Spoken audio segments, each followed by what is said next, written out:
Olá, boa noite a todas e todos que estão conosco em mais um programa Pelo Mundo Ásia especial que vai ao ar esta segunda-feira.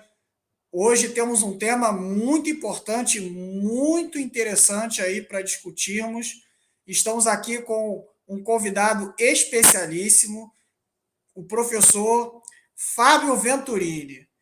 Professor Fábio Bertolini é o professor na Escola Paulista de Política, Economia e Negócios e presidente da ADUNIFESP, que é a Associação dos Docentes da Universidade Federal do Estado de São Paulo. Já agradeço desde já a presença do professor Fábio Venturini.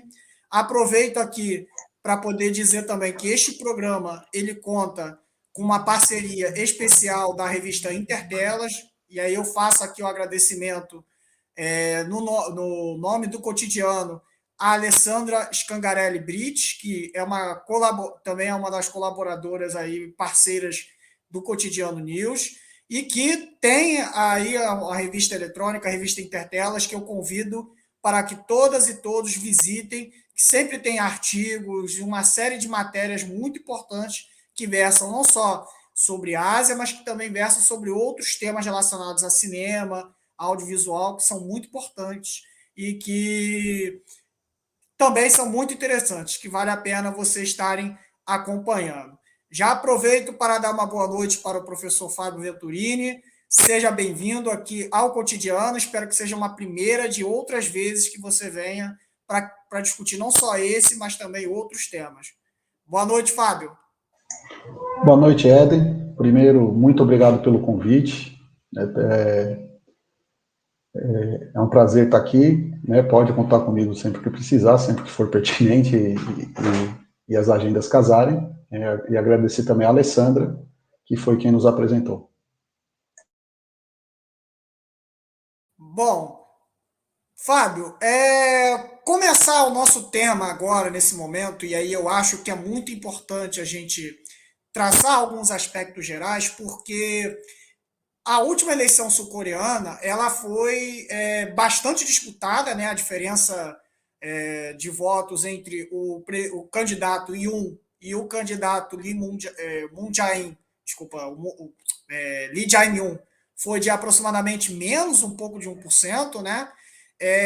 E o novo presidente sul-coreano, que a gente chegou a discutir aqui no Cotidiano um bocado, ele tem um histórico de ser procurador-geral da Coreia, ele participou de um processo judicial que alguns comparam com a Lava Jato aqui no Brasil, no ano de 2016, 2015, mas para o público brasileiro, ele é um personagem um pouco distante, acabamos conhecendo bem pouco.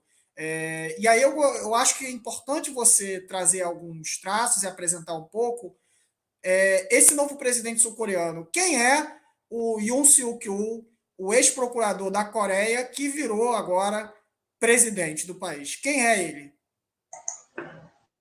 O, o Yoon Suk-yeol, ele era procurador-geral da Coreia do Sul durante o mandato da então presidenta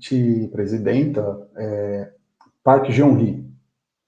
A presidenta Park Geun-hye, ela teve uma série de instabilidades políticas durante seu mandato que vieram por, eu diria, dois caminhos distintos. O primeiro deles foi quando ela tentou uma reforma trabalhista. Né? A Park Geun-hye, ela já chega na Coreia em crise, né, decorrente da crise de 2008, e o discurso dela e o governo dela, inclusive, vieram no sentido de tentar recuperar na Coreia do Sul uma política de impulso dos grandes grupos econômicos baseados em propriedade familiar, que eram os chaebols.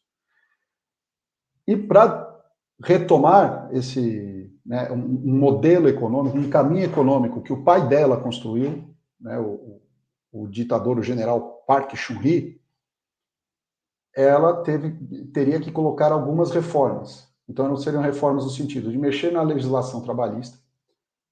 Nós tivemos uma no Brasil, que retirou uma série de direitos, mas, por exemplo, a reforma trabalhista no Brasil, feita pelo Temer, ela é muito mais amena do que as relações de trabalho já existentes na Coreia do Sul antes da Park Geun-hye propor uma reforma trabalhista. E, além disso, ela mantinha relações muito próximas de uma coisa muito com compadrio de beneficiar a gestão de famílias tradicionais dos grandes grupos econômicos na Coreia. A Coreia do Sul, com o fim da ditadura militar, em 1987, ela passou por um processo de liberalização econômica e liberalização de costumes. O Estado continuou sendo muito importante, os grandes grupos econômicos, os chaebols, que é entre a Samsung, Hyundai, várias outras empresas, LG, continuaram relevantes na economia sul-coreana, só que eles se integraram globalmente, e essa integração envolveu a abertura de capital e a atração de fundos norte-americanos. Então, a Park Geun-hye, por um lado, quando ela tenta uma reforma trabalhista para melhorar as condições dos chaebols, ela compra briga com os sindicatos e com uma grande base popular na Coreia do Sul. E, por outro lado, quando ela é permissiva com o fortalecimento das famílias tradicionais dentro dos grandes grupos econômicos, ela também compra uma briga com o sistema financeiro norte-americano. Então, naquele momento, a Park Geun-hye, ela foi acusada de corrupção, de relações de corrupção, de relações corruptas com a Samsung. O então procurador-geral, o Yoon Suk-yeol, ele foi quem liderou o processo de investigação e processo da Park Geun-hye nessa relação dela com a Samsung, que envolvia uma tentativa do grupo Samsung de fazer a fusão de duas empresas do grupo, que aumentaria o número de votos e o poder da família fundadora do grupo em relação ao sócio norte-americano, o fundo Elliott. Então, digamos que o Yoon Suk-yeol, ele acabou defendendo os interesses desse fundo Elliott contra uma presidenta que já estava profundamente desgastada por conta de uma reforma trabalhista e de posições que não eram muito claras na sua relação com a Coreia do Norte. Então, como ela já estava fragilizada, o promotor inicia um processo, a mídia encampa uma presidenta que já tinha muito pouca aprovação popular, então ele vai e se projeta como uma liderança nacional. Para se ter uma ideia, nas manifestações contra Park Geun-hye, ele havia, sabe aqueles pichulecos que fizeram as manifestações contra Dilma? Existiam iguais, pichulecos iguais, só que com o rosto da Park Geun-hye fazendo caricaturas como se ela fosse inferior por ser, entre aspas, feia, né? Mas no entorno do boneco da presidenta, que era para ser derrubada, as pessoas se fantasiavam de juízes e algumas faziam fantasias, inclusive maquiagens como cosplays, como cosplay, encenando Yoon Suk-yeol nas ruas. Então ele se tornou uma pessoa muito famosa, só que sem uma base política e, naquele momento, sem intenções políticas. Nas eleições desse ano, ele se apresentou como uma alternativa. A Park Geun-hye caiu, foi derrubada, foi condenada. Recentemente, a pena dela foi anulada. E o Moon Jae-in, que foi eleito presidente, ele era de um partido que na Coreia do Sul eles chamam de esquerda ou centro-esquerda, mas é um partido liberal. Esquerda, como a gente conhece, não existe na Coreia do Sul. Então, ele era de um partido liberal, que é a questão das liberdades individuais, das liberdades civis. Ele vinha da luta contra a ditadura do Park Chung-hee, né, que o Park Chung-hee foi assassinado em 78, foi sucedido pelo Choi Kyu-ha, e o Moon Jae-in, ele era da oposição que lutava pelos direitos civis nesse período do Choi Kyu-ha. Agora, a posição dele era uma posição bastante de aproximação com a China e com a Coreia do Norte. Na gestão da economia sul-coreana, ele atendia os interesses dos fundos norte-americanos, como, por exemplo, o fundo Elliott. As fusões internas foram barradas e os fundos norte-americanos foram contemplados. Ele adotou políticas de combate ao desemprego, em vez de tentar aprofundar reformas trabalhistas. Mas para resolver problemas econômicos internos gerados pela crise de 2008, eles passam a se aproximar da China e tentar aproximação com a Coreia do Sul. Então, as conversas na zona neutra do paralelo 38, onde ficam a fronteira das Coreias do Norte e do Sul, o Moon Jae-in ele se encontrou com o presidente norte-coreano ali. Então, aí ele começou a mexer em interesses geopolíticos norte-americanos. A eleição, a campanha do Yoon Suk Yeol, ela foi muito parecida com a campanha do Bolsonaro em 2018. Um forte discurso anticorrupção, contra a crise, amparada num movimento de cristianismo radical que está ascendente dentro da Coreia do Sul, com manifestações de rua de cristianismo radical, o que é incomum porque na Coreia do Sul o cristianismo sempre foi residual, mas cristãos radicais começaram a sair às ruas para defender princípios, porque a Coreia do Sul ela começa a ter um movimento cultural de ocidentalização. Então, os princípios do confucionismo, da tradição, do respeito aos mais velhos,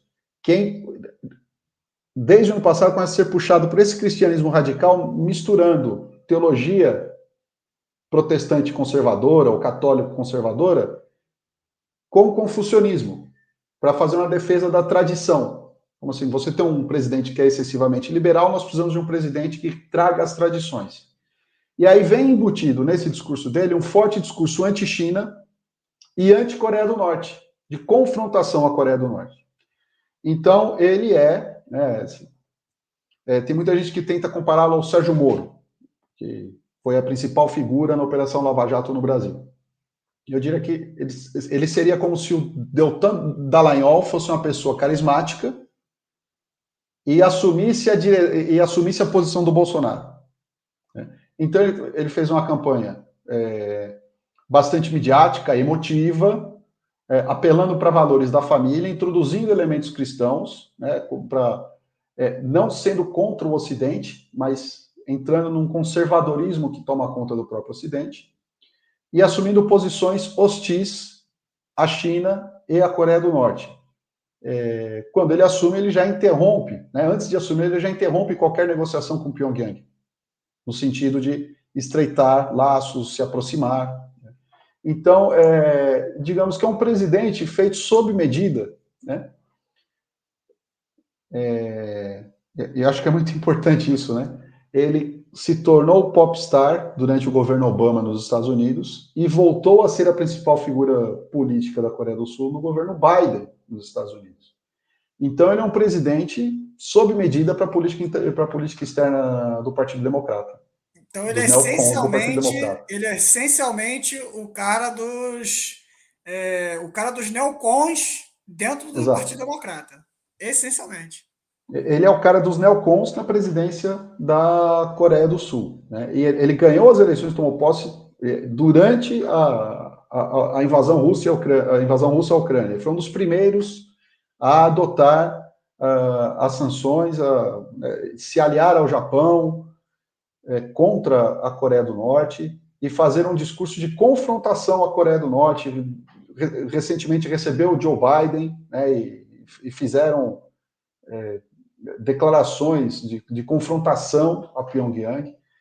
Então, digamos que ele tem um alinhamento ao Partido Democrata muito grande, né, que o Moon Jae-in não tinha. O Moon Jae-in, que foi o sucessor da Park Geun-hye.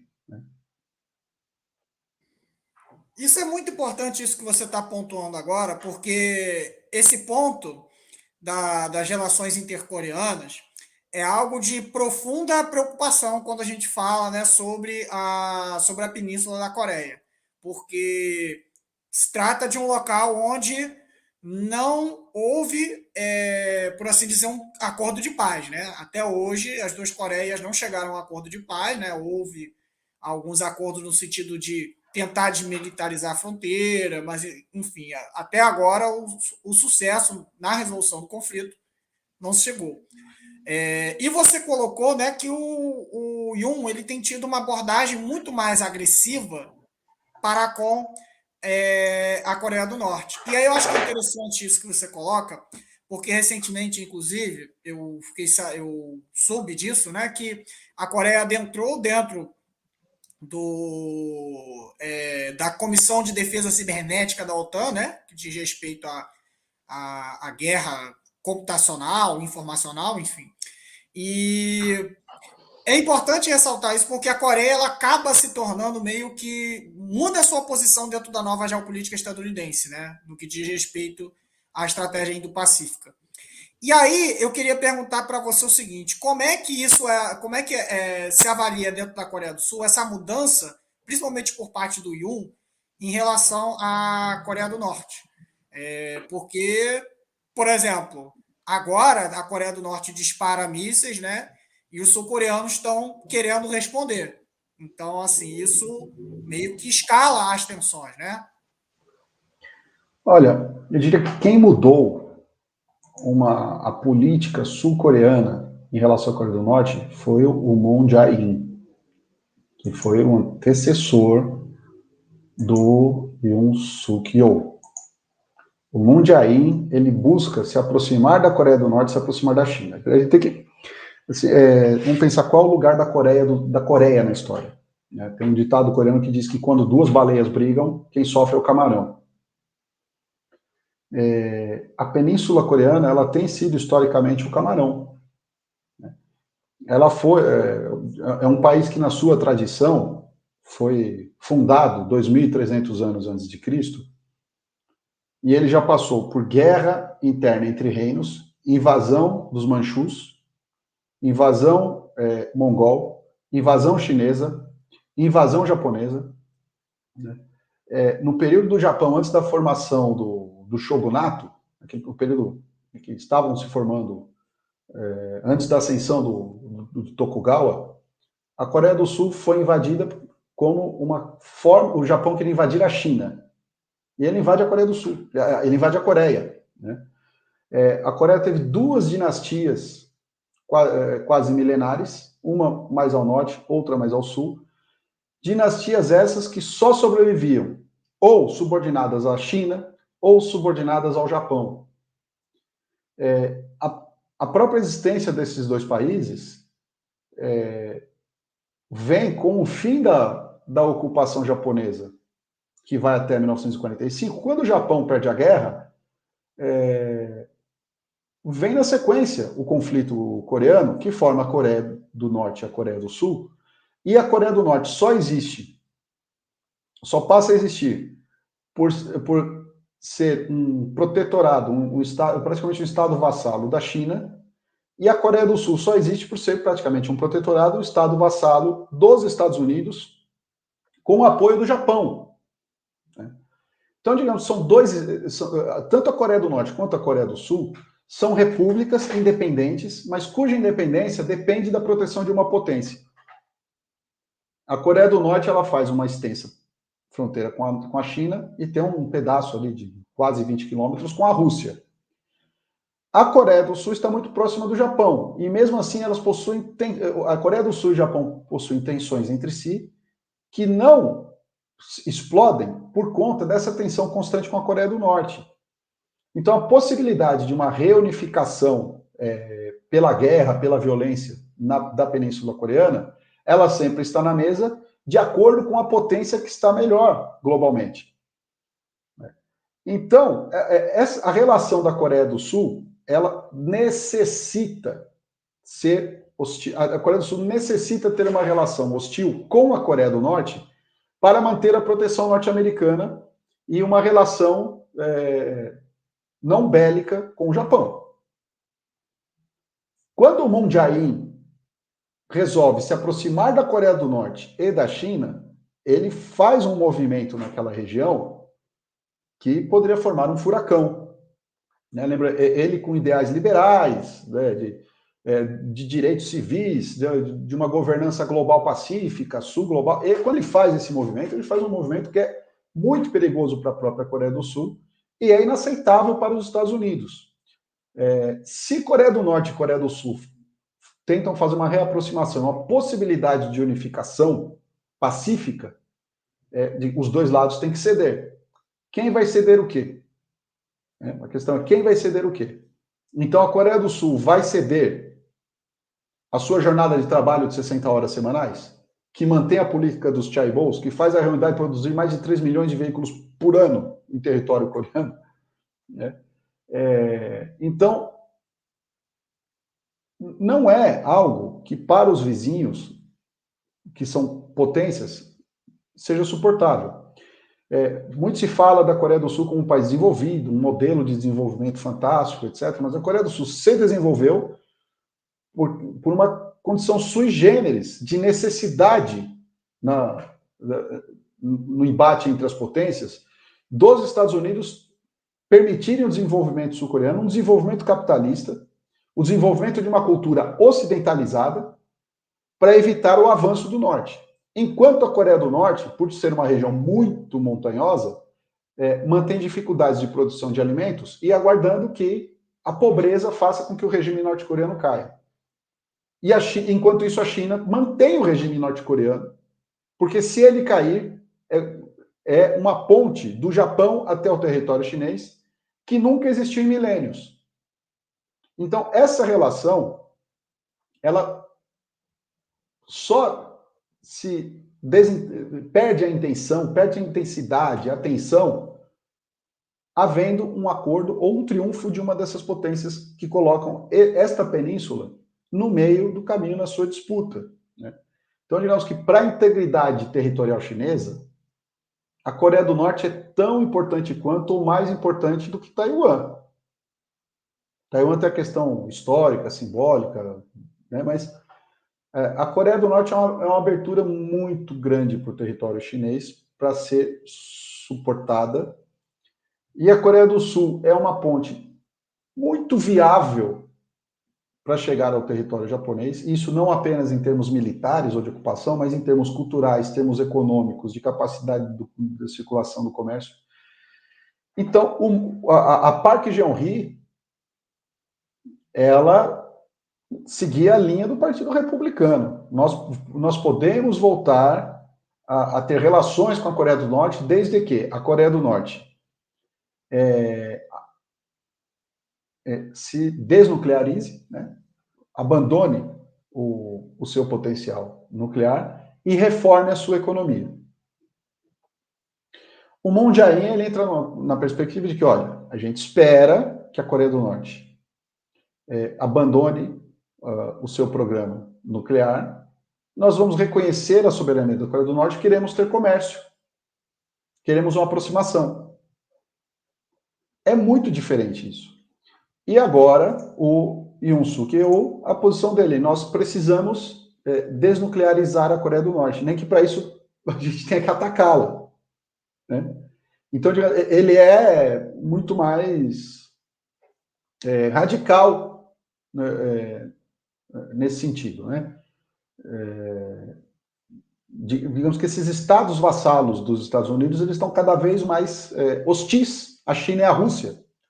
E a Coreia do Sul, hoje, ela se torna, com este novo presidente, com este novo governo, muito mais hostil à Coreia do Norte e à China, e a tendência é que aquela linha que a Park Geun-hye, os setores mais conservadores, que são os próximos dos chaebols, eu acho que isso é uma diferença muito importante desse novo governo, os conservadores sul-coreanos são muito próximos dos chaebols. E saudosos das políticas do Park Chung-hee, em que os chaebols eram praticamente o poder na Coreia do Sul. O Park Chung-hee, ele também, às vezes, para mostrar que ele mandava, ele tomava ações violentas contra chaebols, colocava né, o chefe de família chaebol andando pelado pelas ruas de Seul, né, andando nu, para mostrar que ele mandava no chaebol. Mas a política geral era, o chaebol detém o poder sobre o trabalhador, detém o poder sobre a região, detém o poder sobre as exportações de produtos que estão no seu ali no seu portfólio. Essa questão é muito interessante, isso que você falou sobre os chaebols, porque me lembra, e aí fica uma indicação aí de algumas produções sul-coreanas que estão na Netflix. Tem uma especialmente que eu assisti, o nome dela, inclusive, é sugestivo, né? Bem político, chamado Presidente, né? E fala sobre a campanha de um indivíduo, eu esqueci o nome dele, até chegar à presidência. E aí a mulher dele, né, a esposa dele, no caso, a companheira dele, ela é filha de um chaebol sul-coreano, né? E aí tem todo aquele drama, né, de até onde que vai o poder do chaebol, até onde vai o poder do político, enfim. É bem interessante isso. E tem uma questão também relacionada à corrupção, que é também algo bem ocidentalizado, né? O que você colocou aí da ocidentalização da Coreia, né? Esse tema da corrupção como algo moral, como a gente conhece, né? Então, o Yoon Suk-yeol, ele é conservador, mas na parte econômica, ele é contra o poder do chaebol. Né? Tanto que ele foi o homem do fundo Elliott. Digamos que o golpe de 2000, o impeachment de 2016 na Coreia do Sul, ele foi quase que totalmente favorável aos interesses do fundo Elliott. A Park Geun-hye não caiu por conjunto da obra, por causa da tentativa de reforma trabalhista. O fundo Elliott adoraria a reforma trabalhista. A proposta de reforma trabalhista da Park Geun-hye estava ótima para o fundo Elliott. Mas o fundo Elliott perderia poder de decisão na Samsung, principalmente nos setores estratégicos, como construção pesada, construção naval. Né? Então, o fundo Elliott queria a separação do setor de eletrônicos da Samsung desses setores estratégicos da economia. Olha, a Samsung ela era responsável por 25% do PIB sul-coreano. Então, é muita coisa. Então, o promotor geral chega e defende o interesse de um fundo norte-americano contra uma família tradicional sul-coreana no controle de uma empresa que tinha 25% do PIB do país. Então, ele é diferente dos conservadores mais antigos, que defendiam a política dos chaebols, ele defendia uma política dos fundos norte-americanos. E aí, muito importante que você colocou a questão da corrupção. Essa questão do combate à corrupção ela foi instrumentalizada. Né? Nós somos brasileiros, acho que não precisa nem descrever muito como e por que ela foi instrumentalizada. Né? Mas ela foi instrumentalizada em países de algum perfil. Países de economia de médio potencial, já desenvolvidos ou por atingir o status de desenvolvido, mas que ainda poderiam avançar muito mais. Ou países que são diretamente rivais geopolíticos dos Estados Unidos.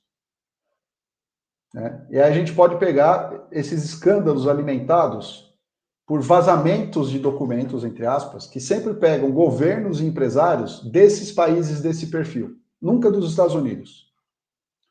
Então, Pandora Papers, Panama Papers, que foram impulsionados pela Transparência Internacional, pelas fundações e Sempre dos associações. mesmos países usuais, né?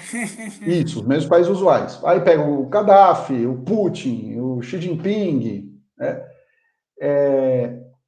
Agora, as práticas que são colocadas. Muito importante, as federações e associações dos países de jornalismo investigativo, porque o jornalismo investigativo passa a investigar só a corrupção e a fonte são vazamentos de bancos de paraísos fiscais, mas os vazamentos só pegam políticos e empresários de determinados países. Né? Então, agora, o que ocorreu na Coreia do Sul nas acusações? Então, a Park Geun-hye ela foi derrubada com acusações de que uma amiga pessoal dela recebia benesses da Samsung e ela, Park Geun-hye, sabendo disso, não fez nada.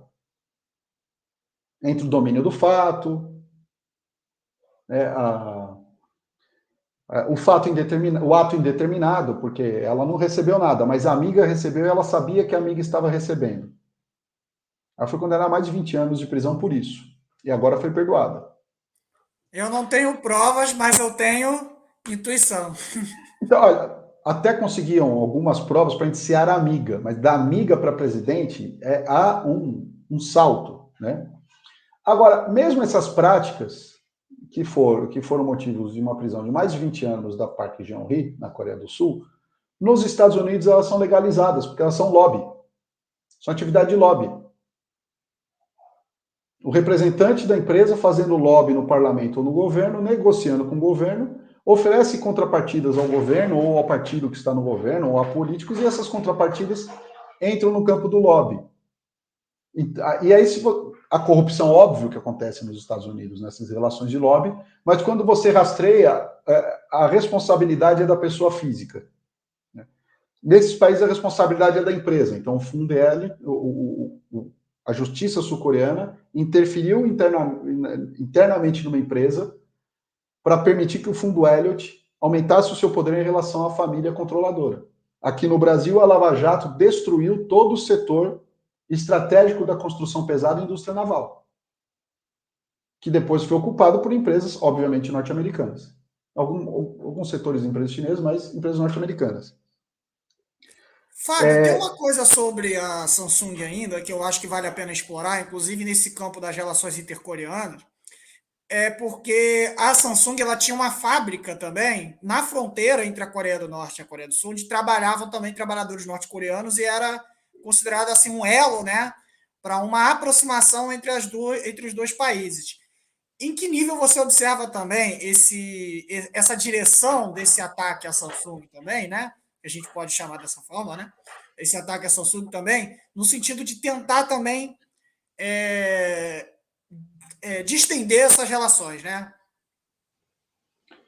Então, eu não, eu não vejo um ataque à Samsung por conta de tentar impedi-la que ela contratasse trabalhadores norte-coreanos.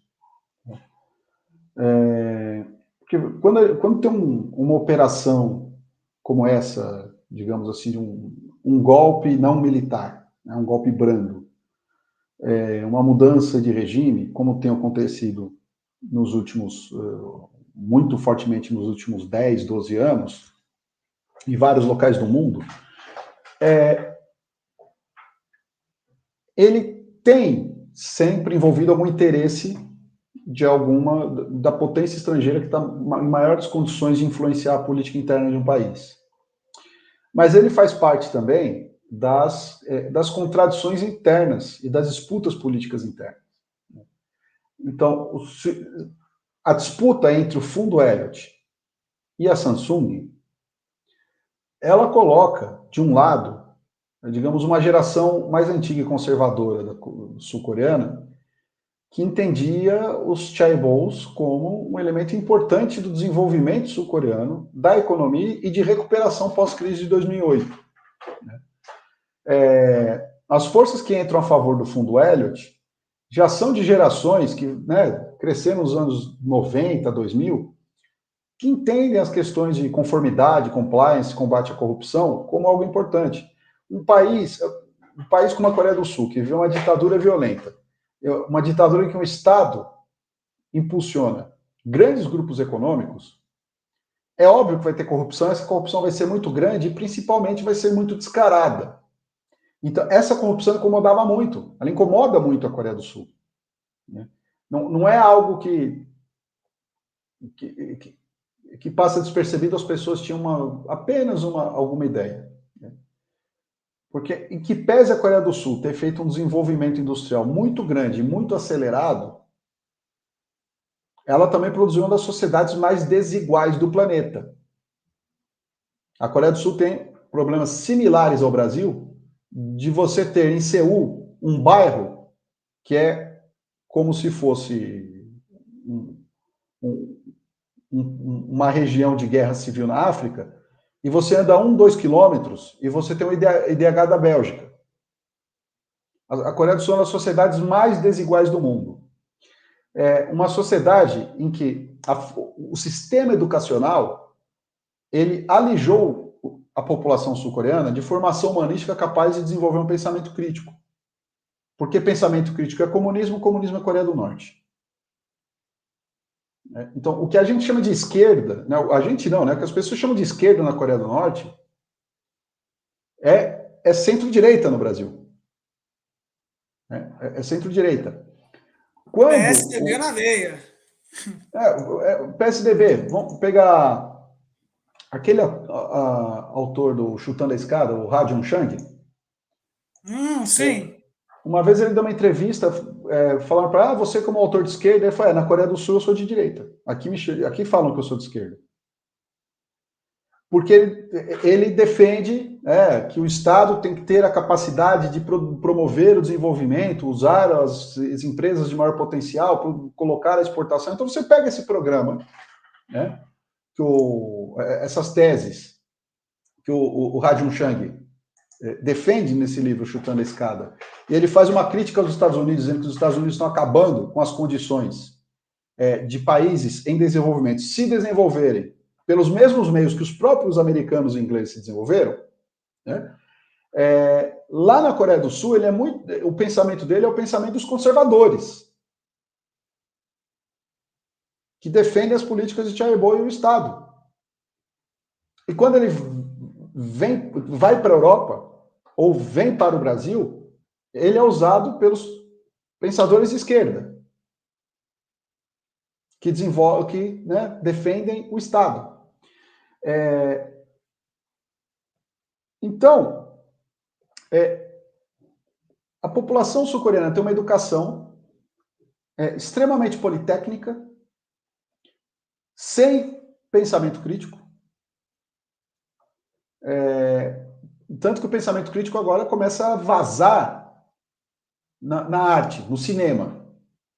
Mas mesmo assim, ligado, digamos que a um fundamento teórico da teoria do totalitarismo da Hannah Arendt, que nós somos contra o Park Chung-hee e contra o Kim Il-sung. Então nós precisamos de uma liberdade liberal. Então, ser contra a corrupção na Coreia do Sul, num país extremamente desigual, com o pensamento crítico tolhido durante 50 anos, e uma relação descarada entre os chaebols e os governos, é algo muito natural. É muito óbvio que isso aconteça. Então, a pauta da corrupção ela é presente sempre, todo o tempo na Coreia do Sul, diferente do Brasil. 2013, em abril de 2013, a corrupção, nas pesquisas do Datafolha, a corrupção ela sequer era citada entre os 5, 6 primeiros mais citados problemas da sociedade brasileira. Então, perguntavam para as pessoas qual é o maior problema da sociedade brasileira. Aí vinha lá, saúde, educação, a corrupção não era citada. Em agosto de 2015, pouco tempo depois, corrupção já era o maior problema para o brasileiro. Então, em 2 anos, o brasileiro começou a ver a corrupção como o maior problema da sua vida. Então, aí teve uma campanha de mídia. Na Coreia do Sul, essa contradição da corrupção com mandada no Estado, ela é um dos maiores problemas historicamente. Então, essa contradição interna permite com que o ataque de um promotor a Samsung prospere. Quando ele vai e ataca a Coreia do Norte, ele já é presidente. Aí, digamos, tem as contradições internas, que são setores que são mais hostis à Coreia do Norte, outros não são tão hostis. E ele se alinhar à política norte-americana. Agora, ele não introduz a política sul-coreana algo que já não estava lá. Entendeu? Perfeito, perfeito. Muito bem. Bom, eu aproveito para falar para todas e todos que estão nos acompanhando aqui no programa de hoje. Esse é um programa pelo Mundo Asa Especial, onde estamos discutindo aqui, eu e o professor Fábio Venturini, sobre os novos rumos do novo presidente sul-coreano, o presidente Yoon Suk-yeol, que foi eleito recentemente, né? Esse programa ele conta com a parceria da revista Intertelas, da Alessandra Scangarelli Brits. Aproveito para mandar mais um abraço, mais um beijo para ela. E deixo aqui, inclusive, para vocês a referência do site, né, da revista Intertelas, para que vocês vão lá e visitem, né? A revista Intertelas, vocês veem aqui que já tem já algumas notícias muito importantes, alguns temas muito importantes, né, sobre a indústria 4.0, as mulheres que se tornaram heroínas na União Soviética. Vai lá e confere lá, porque a revista Intertelas sempre tem conteúdos muito importantes e muito legais aí para vocês. Bom, Fábio, chegamos aqui a um outro tema que eu acho que é importante, que você já abordou um pouco, mas que eu queria aprofundar um pouco mais, que é a questão da relação, eu diria essa relação tríade, né? Talvez até quádrupla, né? Entre a Coreia do Sul, a China e os Estados Unidos, que envolve também um pouco o Japão. Por quê? Porque, como eu falei alguns minutos atrás, né, a Coreia do Sul se tornou muito importante, né, do ponto de vista militar para a ofensiva estadunidense no que diz respeito à estratégia do conceito de Indo-Pacífico que eles utilizam mais recentemente, mas tem um aspecto econômico também que é muito importante, porque a Coreia do Sul ela produz semicondutores. E aí volta a questão da Samsung que você falou, né, do grupo Elliott, enfim. E aí eu queria perguntar para você, como é que você localiza hoje a posição da Coreia do Sul perante essa competição estratégica entre dos Estados Unidos contra a China? Porque eu senti, pelo menos isso foi algo que eu senti, né? Inicialmente, existia um discurso muito mais duro do Yoon durante a campanha do que agora durante a presidência. Meio que ele deu enfim, uma segurada, porque evidentemente que a China é muito maior e tá mais perto do que os Estados Unidos, embora, né, a Coreia do Sul seja ocupada militarmente pelos Estados Unidos. E aí eu queria te perguntar, como é que você vê a Coreia do Sul no meio dessa relação e no meio dessa competição envolvendo, inclusive, aspectos da indústria 4.0, né, da revolução científico-tecnológica aí chegando com, inclusive, com os semicondutores. Como é que você vê isso? Bom, a gente tem uma questão. Hoje, a Coreia do Sul, ela tem uma economia tecnológica muito grande, mas eu diria que, como todo mundo, ela está sendo ultrapassada pela tecnologia chinesa. Quando a Samsung já era a maior produtora mundial de celulares, não existia um celular chinês capaz de fazer concorrência com os celulares americanos e sul-coreanos. Né? E hoje a gente tem os governos ocidentais tentando sancionar a Huawei, né? e outras marcas chinesas ganhando o mercado tanto da Apple quanto da Samsung e da LG. Então, a indústria sul-coreana ela passa a ter uma concorrência chinesa muito grande, muito importante. Agora, por outro lado, a Coreia do Sul ela é ocupada militarmente pelos Estados Unidos, ela se desenvolveu com um programa de transferência tecnológica do Japão como um anteparo ao avanço do comunismo, para que a Coreia do Norte não avançasse sobre a Coreia do Sul. Né? Depois da Segunda Guerra Mundial, Pyongyang invadiu o sul da península, em 3 dias eles estavam em Seul. Sem o socorro norte-americano, né, digamos que a revolução socialista Juche, ela ocuparia toda a península da Coreia. Agora, ela é, digamos, ocupada militarmente e protegida por uma potência que está em extrema dificuldade na sua concorrência econômica com relação à China, porque hoje quem lidera a Revolução Industrial 4.0, né, aquilo que o Schwab, que é o organizador do Fórum Econômico Mundial, chama de de quarta revolução industrial, quem está liderando é a China, com a tecnologia muito mais avançada do que a tecnologia norte-americana e a tecnologia norte-coreana. Com uma forma de organizar as corporações e a economia mais eficiente do que a forma norte-americana e, consequentemente, a sul-coreana e a japonesa.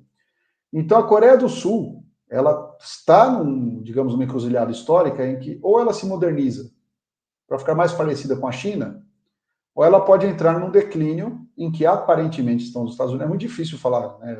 Gosto de falar assim, uma potência que está em declínio. Né? Parece que amanhã vai ter os Estados Unidos serão invadidos pelo México. Né? Não é, então, tem uma potência que tem dificuldades. Né? Está em dificuldades. Que ela está perdendo a corrida econômica para a China e a guerra da Ucrânia está mostrando que ela está perdendo a corrida militar para a Rússia. A guerra da Ucrânia está mostrando que a Rússia tem um poder bélico tecnologicamente mais avançado que o norte-americano, mais avançado que qualquer país da OTAN. O míssil Samad, os mísseis hipersônicos, novas gerações de blindados que resistem mais aos mísseis anticarro norte-americanos, em que pese blindados russos estarem sendo explodidos a todo momento, mas a Rússia está modulando o tipo de armamento que entra na Ucrânia. A Rússia tem uma preocupação para não ser processada internacionalmente como força desproporcional e essas coisas. Né? Que ela já está sofrendo sanções, mas ela não quer perder no argumento. Então, a Coreia do Sul, ela está numa encruzilhada histórica dela, em que o atrito entre os Estados Unidos e esse bloco Rússia-China, ele está aumentando. E nesse aumento, a própria Coreia do Norte se apresenta como um dos poucos países que detém armamento nuclear, sendo ameaça para os Estados Unidos e para a própria Coreia do Sul. Então, digamos que hoje, se os Estados Unidos perdem essa Segunda Guerra Fria, a Coreia do Sul vai deixar de existir como país, porque a Coreia do Norte vai tentar alguma campanha. Ela vai ter superioridade nuclear. Então a Coreia do Sul ela está numa encruzilhada histórica em que ela tem que escolher adequadamente os seus aliados e os seus inimigos. Ela não pode romper com os Estados Unidos e com o Japão. Né? Então a ideia Uma da questão que eu rivalidade... queria levantar rápido, porque esse traço que você traz é muito interessante, porque se a gente pega também o próprio histórico do Japão, no posterior à Segunda Guerra Mundial, fazendo uma comparação, né? O Japão também teve uma explosão de desenvolvimento econômico até os anos 80, e aí depois dos anos 80 eles sucumbiram, né? Também do ponto de vista econômico, né? Hoje o Japão não tem crescimento, né? Uma dívida de 300% quase, né? Enfim. Então, é uma situação meio que similar, né? A situação da Coreia e a situação do Japão, né? Resguardadas as diferenças, evidentemente. Então, a ascensão da China acabou mitigando, porque digamos que a explosão de desenvolvimento japonês o japonês se tornou a potência econômica do leste europeu, ele se dava também em torno de resguardar no Japão a tecnologia de ponta e colocar a produção de menor valor tecnológico, de menor desenvolvimento, de menor potencial tecnológico, no entorno. Colocar em Singapura, na Malásia, em outros países. Porque aí, se esses países que quisessem desenvolver tecnologia própria, uma indústria própria, seria com uma tecnologia inferior à japonesa. Para a Coreia do Sul, o Japão transferiu tecnologia. E tudo isso vem de uma estratégia global norte-americana. Eu acho que o Yanis Varoufakis, o ex-ministro grego, acho que ele trata muito bem dessa questão do Japão naquele livro Minotauro Global, né? Que ele coloca que os americanos escolheram fazer um desenvolvimento muito grande, acelerado, do Japão e da Alemanha Ocidental, para evitar o avanço do comunismo e também para evitar que os antigos impérios se colocassem como império novamente, principalmente a França e a Inglaterra. O Japão ele não se coloca como império porque ele é desmilitarizado. Então ele fica como um enclave econômico norte-americano na Ásia, e o Japão faz transferência tecnológica em toda aquela região para a Coreia do Sul, para Hong Kong, para Taiwan. Ele faz a transferência tecnológica só para os territórios que os americanos julgam importantes para cercar a China. Hoje a Coreia do Sul ela está dentro da estratégia americana como um elemento de cerco econômico e militar à China. Mas a Coreia como um país, a Coreia do Sul como uma república independente, ela não pode romper com os Estados Unidos e com o Japão. E a rivalidade é tamanha com o Japão, né? Porque o Japão ocupou a Coreia do Sul já acho que são 2 ou 3 vezes. Para você ter uma ideia, aquele jornalista Andrew Jennings, que escreveu livros sobre corrupção na FIFA, o primeiro livro que ele escreveu, que chama, acho que é Falta, o jogo sujo do futebol, Falta é o título em inglês. Ele coloca que o Joseph Blatter prometeu a Copa do Mundo para o Japão e para a Coreia. E como ele prometeu para 2 países, os 2 países não aceitaram entrar em acordo, porque um não queria que o outro sediasse a Copa. Não era só perder a Copa, era perder a Copa para o outro. Então a FIFA teve que colocar nos 2 para não gerar um problema diplomático, por um evento esportivo. Né? A rivalidade é muito grande. E mesmo assim a Coreia do Sul ela não pode, né? Mesmo os sul-coreanos, eles não confiam no Japão. Eu diria que não confiam nem nos Estados Unidos. Mas eles não podem romper nem com o Japão, nem com os Estados Unidos, porque essa ruptura significaria estar fragilizado com relação à China e Coreia do Norte. Então, para continuar autônoma, ela precisa dessa proteção. Mas qualquer um está percebendo que quem não se aproximar da China vai ter dificuldades futuras. Por isso que este novo presidente, o Yoon Suk-yeol, ele tende a fazer políticas muito ruins para o Estado sul-coreano, porque a Coreia do Sul ela tem que pensar, é um país que tem aí mais de 4 mil anos, né? Então, eles vão pensar em séculos, em milênios. Então, para pensar em prazo longo, longuíssimo, tem que se aproximar da China de um modo que a China respeite a sua soberania.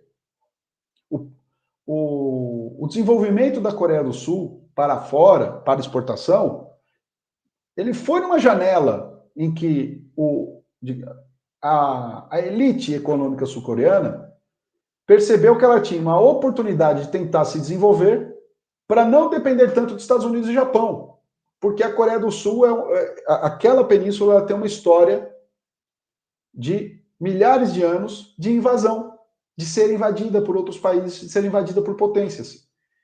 Então, ela precisa se tornar uma potência, e ela não consegue, e ela está nessa encruzilhada. E tudo indica que ela não se tornará uma potência. E hoje ela está sendo domada, colocada na coleira pela política, de uma forma alinhada à política externa norte-americana do Joe Biden, dos neocons, através desse presidente, o Yoon Suk-yeol, né, que é o cara que derrubou a Park Geun-hye dentro das ondas de golpes de mudanças de regime, revoluções coloridas que têm ocorrido nos últimos 12, 15 anos.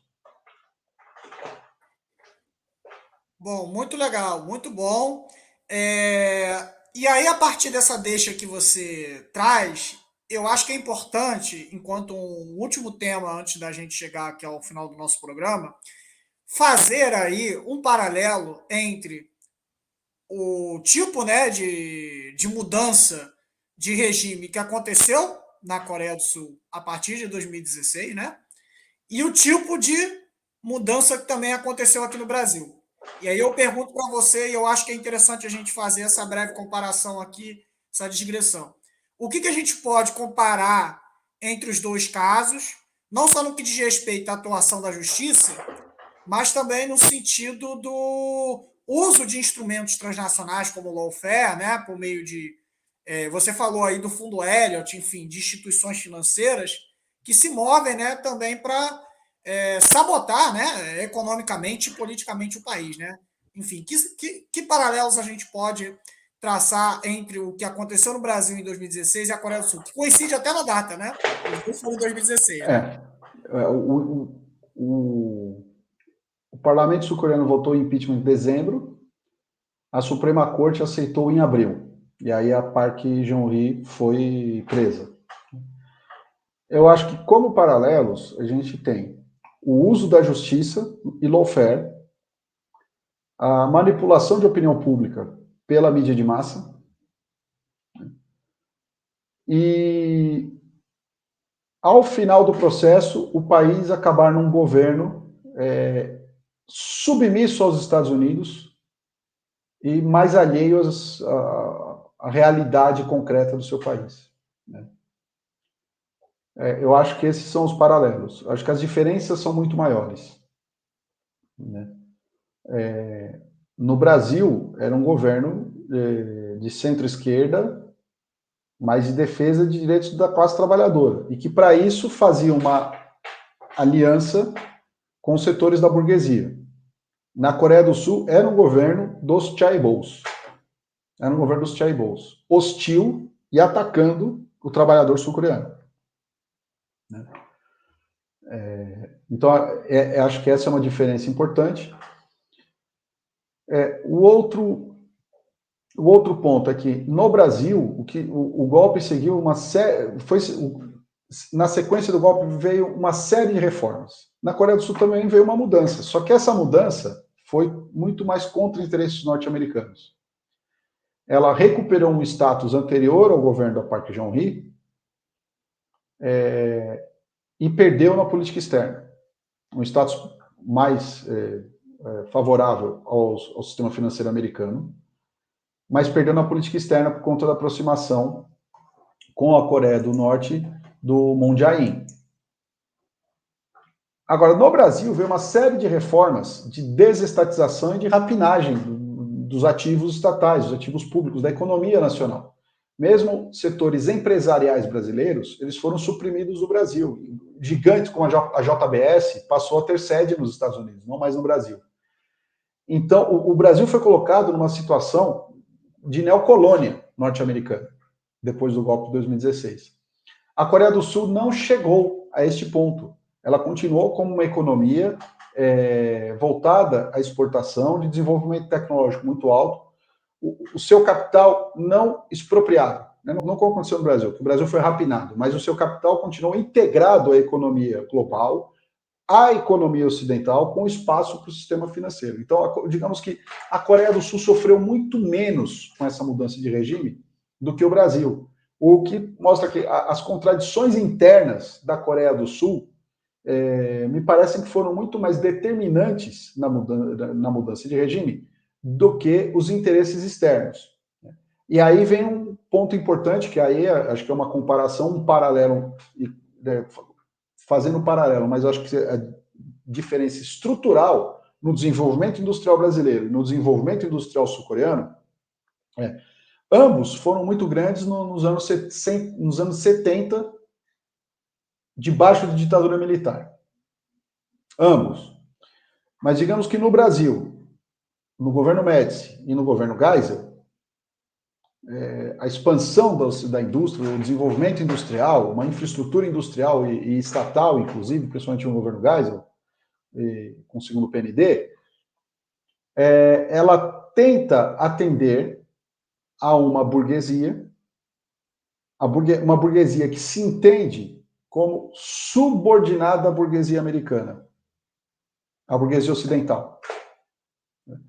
Então, a burguesia brasileira ela se entende, olha, eu sou subordinado lá fora e o que me resta é fazer uma expoliação brutal aqui dentro. Os chaebols, eles tentam, o Park Chung-hee monta, né, ele encontra um caminho em que os chaebols são comparáveis às famílias japonesas, então a Samsung deveria ser a Mitsubishi sul-coreana, né? Faz um desenvolvimento de produtos voltados à exportação. Então, a burguesia sul-coreana, essa burguesia oriunda da nobreza, né, da nobreza histórica ali da península, ela se enxerga numa necessidade de se proteger de futuras invasões e de se colocar de uma forma proeminente e relevante globalmente. Então, nos anos 90, quando ela abre o capital, traz fundos americanos, até chegar à crise de 98, 99, O governo sul-coreano ele retoma uma parte da política dos chaebols e a tensão começa de novo. Em 2004 foi o presidente da Hyundai que foi preso por escândalos de corrupção. No Brasil, essa burguesia que lucrou com a ditadura, ela continua importante, continua governando, só que ela própria passa a vender seus ativos para viver de renda, não mais controlar a economia. E ela própria decide entregar a economia para o sistema financeiro internacional. Enquanto a burguesia sul-coreana aceita os fundos norte-americanos como sócios, a burguesia brasileira aceita vender e viver de renda. E que os fundos estrangeiros governem o país. Então, a mudança de regime na Coreia do Sul foi uma resposta, uma tensão entre o modelo dos chaebols, altamente rejeitado principalmente pela juventude e pela esquerda, que eram os liberais, contra o modelo de chaebol que é ultrapassado, que é considerado ultrapassado, inclusive internacionalmente, afeta os interesses dos fundos que entram como sócios.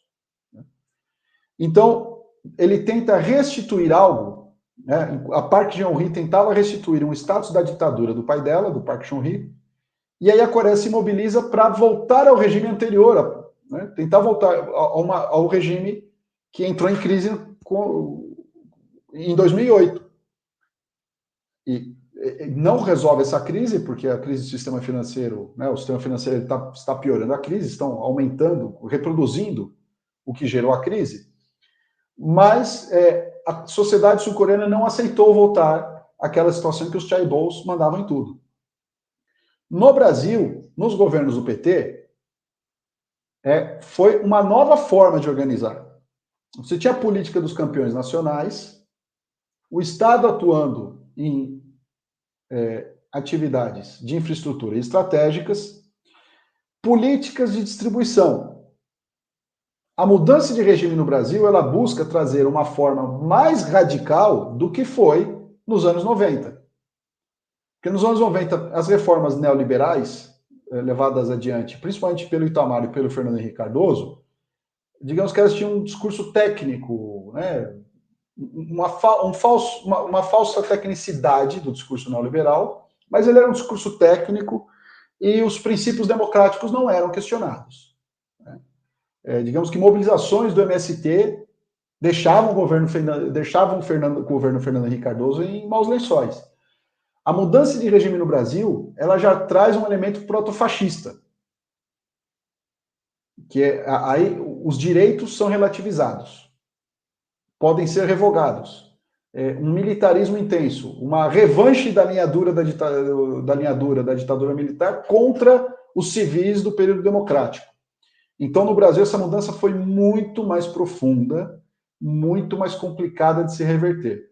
Na Coreia do Sul, agora, há um aprofundamento por conta da política externa. E que é um país que está sempre, né, espremido externamente. Então, daqui para frente, a gente vai ver se a Coreia do Sul vai ter mudanças muito mais radicais, como você disse no discurso do Yoon Suk-yeol. Lógico que no governo ele não pode fazer um discurso tão radical quanto ele faz na campanha. O Bolsonaro dizia que ia mandar jornalistas e professores para a Ponta da Praia, que era um local de desova de cadáveres de militantes torturados. Né? E no governo ele até gostaria, mas não conseguiu. Mas a Coreia do Sul, hoje, ela tem uma mudança na política externa, mas a perspectiva de não recuperar o status de poder que os chaebols tinham nos anos 70 e 80, isso não está na pauta sul-coreana. Então, digamos que foi uma mudança de regime mais suave que no Brasil, tem lá as suas contradições profundas, tanto que a própria Park Geun-hye acha que foi normal, né? Ela afirma que foi normal o impeachment dela, para não brigar com as instituições. Tem um fenômeno até interessante, porque isso que você falou me lembrou de uma coisa que eu tava acompanhando quando acompanhei um pouco do processo eleitoral. O partido do Park Chung-hee apoiou o candidato Yoon. É algo também curioso, né? Sim, porque ele é conservador, mas como eu falei, o conservadorismo dele é diferente. As relações que ele propõe com a Coreia do Norte são muito mais próximas do Partido Conservador da Park Geun-hye, que é, mas antigamente era uma hostilidade velada, agora é uma hostilidade aberta. A diferença dele é que na parte da economia, principalmente das grandes companhias, ele não quer mexer com os fundos americanos. A Park Geun-hye mexeu. E até um pedaço da base da Park Geun-hye a abandonou justamente por conta da relação com os chaebols. Aquilo estava sendo muito mal visto dentro da Coreia.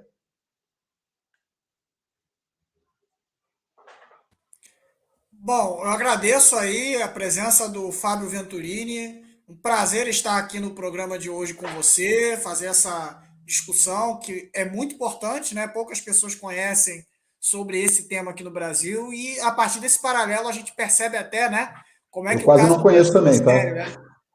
O Deixar claro quê? que eu quase não conheço também. Como é que o caso do Brasil é seríssimo, né? Porque o caso brasileiro, né, é dramático, inclusive para outros países do sul global que passaram por isso também, né? Enfim. O caso brasileiro, o paralelo mais próximo com o Brasil é o caso da Ucrânia. Né? É o É, caso da eu tenho Ucrânia. acordo também. Tenho acordo. Assim, a mudança de regime no Brasil ela foi muito mais parecida com a Ucrânia. Tanto que o Bolsonaro usava o tal do Ucraniza Brasil. Né? E por isso que é complicado quando a gente vê aqui no Brasil as pessoas querendo demonizar a Rússia e o movimento da Rússia. É óbvio que ninguém defende a guerra e uma invasão. As pessoas negarem os problemas que ocorreram na Ucrânia depois da Revolução Laranja, e principalmente depois do Euromaidan, porque tanto em objetivos quanto métodos e efeitos, os paralelos entre o Brasil e a Ucrânia são muito grandes. Né? Acho que na formação do desenvolvimento econômico, do desenvolvimento industrial, há alguns paralelos interessantes entre o Brasil e a Coreia do Sul. Agora, no declínio, desindustrialização e subordinação quase fanática aos interesses dos Estados Unidos, a mudança de regime no Brasil guarda similaridades assustadoras com a Ucrânia. Né? É assustador. Então, quando os apoiadores do Bolsonaro falavam que o Brasil tinha que ser ucranizado, o Sérgio Moro usava a Ucrânia como um exemplo de combate à corrupção. O combate à corrupção que a Ucrânia fez era matar sindicalista, jogar na ilegalidade partido de oposição, era isso que a Ucrânia fazia. E era isso que o Bolsonaro propunha na campanha. E era isso que o Sérgio Moro tentava operacionalizar nas tais 10 medidas contra a corrupção, pacote anticrime. Então, acho que nesse aspecto da questão democrática e da desintegração do país, da criação de rivalidades e xenofobias de uma região do país contra outra, né? O que o Bolsonaro faz com o Nordeste é basicamente o que o Petro Poroshenko fazia com relação ao Donbas. Né? Então, acho que nesse sentido, né, na história mais recente, a mudança de regime brasileira ela guarda muito mais similaridades com a mudança de regime ucraniana, no método da mudança de regime, com a Coreia do Sul é muito parecido, e que foi muito parecido também com a tentativa de mudança de regime na África do Sul, que teve uma mudança mais branda, mas você tira um líder popular, que era o Jacob Zuma, e no lugar dele entra o Cyril Ramaphosa, que é um multimilionário. Mas isso vem por dentro do partido do governo. Isso é uma contradição profunda do Congresso Nacional Africano, né? Do Congresso Sul-Africano. Então, no método, digamos que os três países em 2016, né, no método, Brasil, Coreia do Sul, África do Sul, guardam uma similaridade muito grande, que vem desde o golpe no Paraguai contra o Lugo, os dois bem-sucedidos, Brasil e Coreia do Sul, e o mal-sucedido na África do Sul. Agora, nos efeitos, a mudança de regime no Brasil, ela guarda muito mais similaridade com a Ucrânia. Mas muita similaridade mesmo. Pois é, né? Esperamos, né, que o nosso fim não seja É claro, a gente tem um Bozo comediante na presidência, né? Não é um comediante, mas, enfim, esperemos, né, que a A Ucrânia situação. nunca teve um Lula. É, A Ucrânia não tinha um esperemos. partido dos trabalhadores, o maior partido era o Partido das Regiões, né, que guardavam uma questão de representar regiões de maioria russa. Então, no Brasil, você não tem um partido que ele é grande por representação étnica. Então, isso é diferente. E a Ucrânia nunca teve um Lula. Nunca, os partidos que não são de representação étnica na Ucrânia, eles são menores, não são de massa. Agora, a questão de uma região, o que o sul, como o sul e o sudeste entendem o nordeste. Né? O tratamento que o governo Bolsonaro dá de desigual ao nordeste. A xenofobia interna contra cidadãos do mesmo país. Perseguições, armamento da população, eugenia, neofascismo, guardam uma similaridade muito grande. Pois é. Bom, chegamos aqui ao final do nosso programa. Gostaria de agradecer aqui mais uma vez a presença do professor Fábio Venturini. Também aproveito para mandar um abraço mais uma vez para a Alessandra, da revista Intertelas, e lembro para todas e todos vocês que este programa do Pelo Mundo Ásia especial, ele ocorre em parceria com a revista Intertelas. E gostaria de deixar aí um momento final aí para as declarações do professor Fábio. E trazer aí uma questão que é muito importante. Como é que você observa, né, o futuro desse presidente eleito Yoon Suk-yeol, considerando a tamanha instabilidade política, não só do cenário global atual, né, mas também o histórico dos presidentes anteriores da Coreia do Sul. Sempre, quando saíram da presidência ou chegaram à presidência, passaram por muitas dificuldades, né? Acho que o professor José Luiz Fiore, acho que ele é um mestre para todos nós, né? E outro dia, numa entrevista, ele disse que nós estamos vivendo a era dos presidentes palhaços. São presidentes que não têm envergadura de estadista, capacidade de compreender a situação do seu país, fazer uma articulação política que mantenha alguma coisa sustentável, né? Então, a gente vê o Bolsonaro levando o Brasil para uma desagregação, colocando mais da metade da população com instabilidade, com insegurança alimentar. O Donald Trump transformou os Estados Unidos, o país mais rico do mundo, no país que mais mata a gente por Covid. O Zelensky colocou o seu país num confronto militar direto só com a maior potência atômica do planeta. Então, são presidentes que não têm a menor noção das consequências, porque eles agem essencialmente de forma ideológica. E eu creio que o Yoon Suk-yeol, ele tem todo o perfil de um presidente que vai agir por questões ideológicas e vai gerar muitos problemas para a Coreia do Sul, né? Eu acho que a Coreia do Sul tem problemas seríssimos com relação a desemprego, a desigualdade profunda, né? A falta de perspectiva da juventude, retração da renda, e a sua economia tende a perder competitividade para a economia chinesa. E ela pode recuperar essa competitividade porque ela está próximo da China e mantendo alianças, laços fortes com os Estados Unidos e Japão.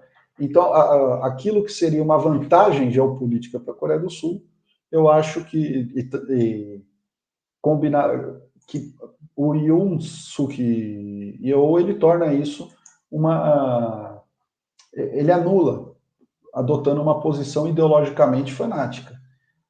E, além disso, ele tem muito pouca iniciativa para lidar com problemas reais e concretos internos da Coreia do Sul, principalmente a profunda desigualdade. É uma desigualdade muito grande. Então, o governo dele tende a gerar muitos problemas internos, constrangimentos externos, e é possível que a Coreia do Sul retome, né, daqui 4, 5 anos, quando for a próxima eleição, um caminho muito mais próximo ao tomado pelo Moon Jae-in, que é de tentar aproximação com a China, reduzir a tensão nas relações com a Coreia do Norte, sem abrir mão dos laços com os Estados Unidos e Japão. E eu agradeço pelo convite, estou à disposição sempre que vocês precisarem, eu puder contribuir. Né? E parabéns a vocês pelo programa e também para o pessoal da revista Intertelas. Muito obrigado, Fábio. Foi um prazer recebê-lo aqui. Uma boa noite a todas e todos. Nos vemos na próxima segunda-feira, quando traremos o programa Pelo Mundo Ásia, um pouco mais curto, para poder discutir outros temas relacionados ao continente asiático. Uma boa noite para todas e todos. Boa noite, Fábio. Um abraço. A gente se vê.